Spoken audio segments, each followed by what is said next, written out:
Every single book which have toppers suggested, but nothing worked for me. I was like कि नहीं होगा छोड़ देते हैं, नहीं हो रहा है तो क्या फ़ायदा इनको दोबारा पढ़ने से। I would like to thank Study IQ. I got connected to Study IQ. Study IQ ने मेरा मेंस तक मैंने साथ दिया, उसके बाद भी उन्होंने मेरा साथ नहीं छोड़ा। And I have taken this mock at Study IQ. And I would recommend Study IQ. Yes, I will definitely recommend Study IQ. नमस्कार, स्टडी IQ है हिंदी में आपका स्वागत है। मैं हूं अमृत उपाध्याय। एक इंपॉर्टेंट खबर यूपीएससी के लिहाज से यह है कि ग्लोबल जेंडर गैप इंडेक्स 2025 जारी कर दिया गया है। ये जारी कौन करता है? वर्ल्ड इकोनॉमिक फोरम के द्वारा जारी किया जाता है। वर्ल्ड इकोनॉमिक फोरम क्या है, ये हम इस वीडियो के अंत में देख लेंगे।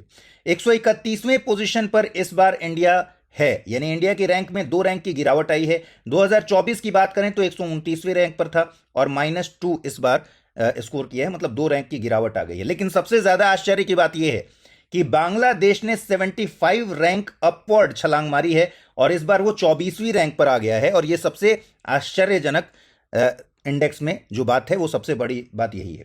आइए एक एक करके देख लेते हैं इसके बारे में क्या क्या इंफॉर्मेशन है। सबसे पहले तो समझिए कि ये इंडेक्स कब से शुरू हुआ। 2006 में पहला एडिशन इसका वर्ल्ड इकोनॉमिक फोरम ने शुरू किया था और पिछले 19 साल से, यानी इस बार का जो एडिशन है वो 19वां एडिशन है, तो 19 साल से लगातार ये रिपोर्ट आती है, जिसमें से पिछले 16 साल से एक ही कंट्री है रैंक 1 पर काबिज है और उस कंट्री का नाम है आइसलैंड।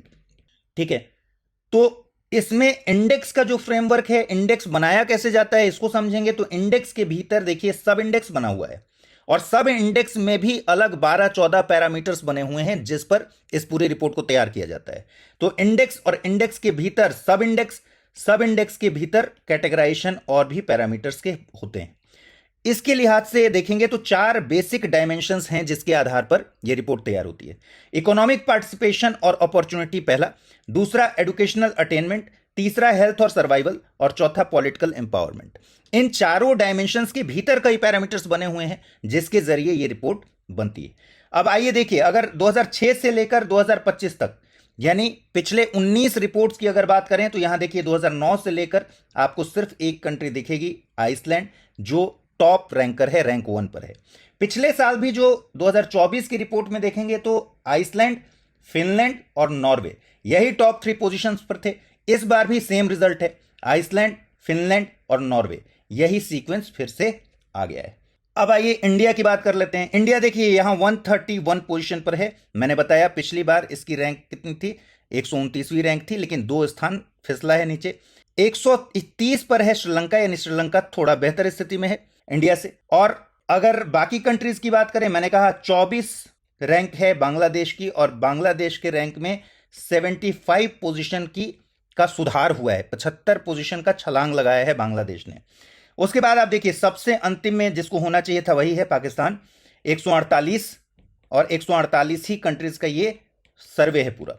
148 देशों के ही डेटा को मिलाकर ये रिपोर्ट तैयार की गई है, इंडेक्स तैयार किया गया है और ऑब्वियसली 148वें पे पाकिस्तान है, अपना दावा उसने वहां अपना बनाया हुआ है 148वें पे। इंडिया की बात आपने समझ ली है। 119वें पोजीशन पर है भूटान, 125वें पोजीशन पर है नेपाल और 138वें पोजीशन पर है मालदीव। ठीक है, तो ये इंडिया के जो नेबर कंट्रीज हैं उनकी स्थिति कुछ इस तरीके से। अब देखिए the state of gender gaps by sub index में ग्लोबल जेंडर गैप इंडेक्स अभी की स्थिति जो है उसमें 68.8% तक पहुंच गया है। जब ये 100% की तरफ आगे बढ़ते जाएगा, इसका मतलब क्या हुआ? इसका मतलब हुआ कि पैरिटी बढ़ते जा रही है। तो प्री पेंडेमिक एरा की में जो रिजल्ट था उससे आफ्टर पेंडेमिक एरा अभी हम धीरे धीरे उस तरफ बढ़ रहे हैं, वहां तक अचीव नहीं कर पाए हैं। और वर्ल्ड इकोनॉमिक फोरम कह रहा है कि इस दर से अगर बढ़ते रहे तो 123 साल लग जाएंगे टोटल पूरी तरह से पैरिटी ले आने में, समानता आने में 123 साल और लग जाएंगे अगर इसी करंट रेट से बढ़ते रहे तो। ठीक है, इसमें अब जो चारों सब इंडेक्स हैं उनकी क्या स्थिति है? इकोनॉमिक पार्टिसिपेशन और अपॉर्चुनिटी सब इंडेक्स 61%, एजुकेशनल अटेनमेंट सब इंडेक्स 95.1%, जिसमें इंडिया ने 97.1% स्कोर किया है। हेल्थ एंड सर्वाइवल सब इंडेक्स में 96.2%, जो कि काफी सेटिस्फैक्टरी है। लेकिन पॉलिटिकल एम्पावरमेंट सब इंडेक्स आप देखिएगा 22.9% है, जिसका सीधा मतलब है कि वैश्विक लेवल पर महिलाओं की भागीदारी उतनी अच्छी नहीं है पॉलिटिकली जिसे सुधारने की जरूरत है। लीडरशिप पोजीशंस पर महिलाएं नहीं पहुंच पा रही हैं। यहां इंडिया भी इस बार इस मामले में काफी नीचे आया है। उस रिपोर्ट को पूरा देखेंगे। आगे बढ़े उससे पहले मैं बता दूं कि 10 जून से जो बैच शुरू हुआ है उसमें एडमिशन की अंतिम तिथि है 15 जून और 15 जून तक ही एक ग्रेट लर्निंग फेस्टिवल चल रहा है, जिसमें अब ये कोर्स काफी सस्ते में आपको मिल जा रहा है। अमृत लाइव कोड यूज कीजिएगा तो आपको ये कोर्स 26,999 रुपये में मिल जाएगा। इवनिंग बैच है। एडमिशन लेने की अंतिम तिथि भी 15 जून है, तो आप आराम से इसमें एडमिशन ले सकते हैं। एडमिशन लेना कैसे, इसी वीडियो के डिस्क्रिप्शन बॉक्स में जाकर एक लिंक दिया हुआ है, उस पर क्लिक करना है। वहां सारी इन्फॉर्मेशन आपको मिल जाएगी। एक PDF मिलेगा, उसमें भी सारी इन्फॉर्मेशन है बैच के बारे में, और वहीं पर बाय नाउ के ऑप्शन के साथ आप एडमिशन ले सकते हैं। अब आज ये इंडेक्स की मुख्य बातें क्या है। देखिए, गैबन पहली बार इंडेक्स में शामिल किया गया है, इसलिए ये इंपॉर्टेंट खबर है, किसी भी एग्जाम में पूछा जा सकता है। तो गैबन अभी तक इस इंडेक्स का पार्ट नहीं था। 148 कंट्रीज में एक कंट्री गैबन है जिसको पहली बार इंडेक्स में शामिल किया गया है। पापुआ न्यू गिनी और ट्रिनिडाड और टोबैगो को इंडेक्स में वापसी मिली है, मतलब बीच में बाहर हो गए थे 24 वाले में, इस बार फिर से वापस आए हैं। और कतर को इस साल इंडेक्स से बाहर रखा गया है, तो इस इंफॉर्मेशन को भी याद रखिएगा। गैबन पहली बार, कतर को इस बार बाहर कर दिया गया है, पिछली बार था। भारत पिछले साल की तुलना में 2 स्थान खिसका है। इकोनॉमिक पार्टिसिपेशन और अपॉर्चुनिटी में भारत का स्कोर 0.9% सुधरा है और 40.7% हुआ है, यानी पिछली बार कितना होगा, 39.8%। एस्टिमेटेड अर्नड इनकम में भी सुधार हुआ है, जो 28.6% से 29.9% हुआ है। लेबर फोर्स पार्टिसिपेशन रेट पिछले साल के ही बराबर है। एजुकेशनल अटेनमेंट में भारत का स्कोर 97.1% है, जो बताता है कि साक्षरता और एजुकेशन एनरोलमेंट में सुधार हुआ है। हेल्थ और सर्वाइवल में भी पैरिटी बढ़ी है। सेक्स रेशियो एट बर्थ और हेल्दी लाइफ एक्सपेक्टेंसी में सुधार हुआ है। पिछले साल की तुलना में पॉलिटिकल एम्पावरमेंट में गिरावट आई है, और यह आपको पूरा आंकड़ा नहीं याद करना है। एग्जाम में अगर कहीं लिखना हो, मेंस में या फिर कभी अगर प्रीलिम्स में सवाल बनेगा, तो इस ट्रेंड पर बनेगा कि किस सब इंडेक्स का ट्रेंड इंडिया में कैसा रहा है। तो आपको वो ट्रेंड याद रखना है कि एजुकेशनल अटेनमेंट में हमारा 97 पॉइंट स्कोर इंप्रूवमेंट शो कर रहा है, और पॉलिटिकल एम्पावरमेंट में 0.6 पॉइंट की गिरावट आई है, जो कि डिक्लाइन शो कर रहा है। तो आपको ध्यान रखना है, पॉलिटिकल एम्पावरमेंट में डिक्लाइन हुआ है। इसी तरीके से हेल्थ एंड सर्वाइवल में भी पैरिटी बढ़ी है, तो इस सब इंडेक्स में भी हम ऊपर गए हैं।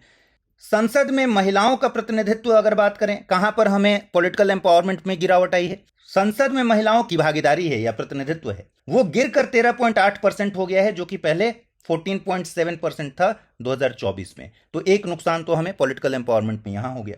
और मंत्री स्तर की जो भूमिका निभाने वाली महिलाएं हैं, वो भी अब 6.5% से 5.6% पर आ गई हैं, जो कि 2019 में 30% पर थी, जो कि अभी तक का हाईएस्ट लेवल है 30%।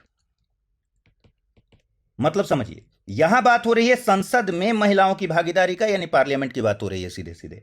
लेकिन मिनिस्टर लेवल की भूमिका निभाने के लिए पूरे देश की बात हो रही है, जिसमें राज्य के विधानमंडल भी आ जाते हैं। मिनिस्टर लेवल भूमिका में 6.5% पहले था 2024 में, और अब 5.6% आ गया है, तो ठीक ठाक गिरावट हो गई है। इस डिक्लाइन की वजह से इंडिया के रैंक में नुकसान हुआ है। 2019 में ये 30% की भागीदारी होती थी मिनिस्टर के लेवल पे और पॉलिटिकल एम्पावरमेंट के लेवल पर, जो कि अपने आप में अभी तक का हाईएस्ट था, वहां से गिरते जा रहा है, ये अब 5.6% पर आ गया है। तो ये पूरी बातें थी जो आपको समझनी चाहिए। अब वैश्विक स्तर पर आप देखेंगे तो साउथ एशिया में बांग्लादेश टॉप पर है, मैंने बता दिया है 24वीं रैंक के साथ, और पाकिस्तान सबसे नीचे है 148वें रैंक के साथ। ग्लोबल जेंडर गैप 68.8% पर इस साल रहा है 2025 में, और बहुत बड़ा इंप्रूवमेंट नहीं हुआ है, 0.4% का इंप्रूवमेंट हुआ है 2024 से। ठीक है, बहुत नैरो इंप्रूवमेंट है। इस दर से पूरी समानता के लिए 123 साल का लंबा इंतजार करना पड़ेगा, यह कहा है वर्ल्ड इकोनॉमिक फोरम ने।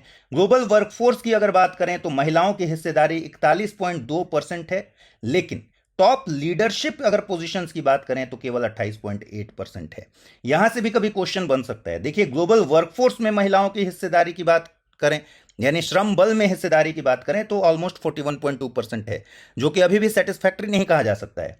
लेकिन जो लीडरशिप पोजीशंस हैं, जहां पर फैसला लेना है, डिसीजंस लेना है, जहां लीड करना है, जहां टीम्स लीड करना है और पॉलिसी के लेवल पर काम करनी है, वहां पर केवल 28.8% ही महिलाएं हैं, और ये एक चिंताजनक बात है। विश्व आर्थिक मंच क्या है, इस बात को भी समझ लीजिए। वर्ल्ड इकोनॉमिक फोरम, इसकी शुरुआत हुई थी 1971 में। ये एक पब्लिक प्राइवेट पार्टनरशिप मॉडल पर अंतर्राष्ट्रीय संगठन है। सार्वजनिक निजी सहयोग के लिए वैश्विक, निष्पक्ष और नॉट फॉर प्रॉफिट गैर लाभकारी मंच प्रदान करता है ये, ताकि हितधारकों के बीच विश्वास स्थापित हो सके, सहयोग बढ़ाया जा सके। तो ये याद रखिएगा कि नॉट फॉर प्रॉफिट है, ठीक है। और पीपीपी मॉडल भी याद रखिएगा। जर्मन प्रोफेसर क्लॉस श्वाब ने 1971 में एक गैर लाभकारी संस्था के रूप में इसे स्थापित किया था। ये क्वेश्चन एक बार पूछ चुका है यूपीएससी में बहुत पहले, लेकिन अब जो ट्रेंड है उसमें इस तरह के सवाल नहीं पूछता। फिर भी याद रखिएगा कि क्लॉस श्वाब नाम था जिन्होंने 1971 में इसे गैर लाभकारी संस्था के रूप में स्थापित किया था। प्रमुख रिपोर्ट्स कौन कौन सी हैं जो विश्व आर्थिक मंच जारी करता है? Global competitiveness report, global gender gap report, इस पर भी सवाल आ चुका है। ग्लोबल कॉम्पिटिटिवनेस रिपोर्ट कौन जारी करता है? ग्लोबल जेंडर गैप रिपोर्ट जिसके बारे में अभी हम बात कर रहे हैं, energy transition index, global risk report, global travel and tourism report. तो ये सारी चीजें आपको जाननी है वर्ल्ड इकोनॉमिक फोरम और ग्लोबल जेंडर गैप इंडेक्स के बारे में।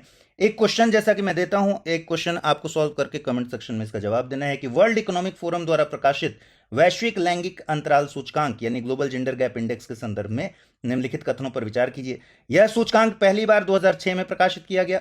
सूचकांक में शीर्ष स्थान प्राप्त करने वाला देश वो होता है जहां लैंगिक समानता सबसे ज्यादा होती है। 2025 के सूचकांक में आइसलैंड ने लगातार 16वें वर्ष प्रथम स्थान प्राप्त किया और बताना है कि इनमें से कौन से सही हैं। ठीक, इसमें ऑप्शंस नहीं दिख रहे हैं, मैं ऑप्शंस बना देता हूं। केवल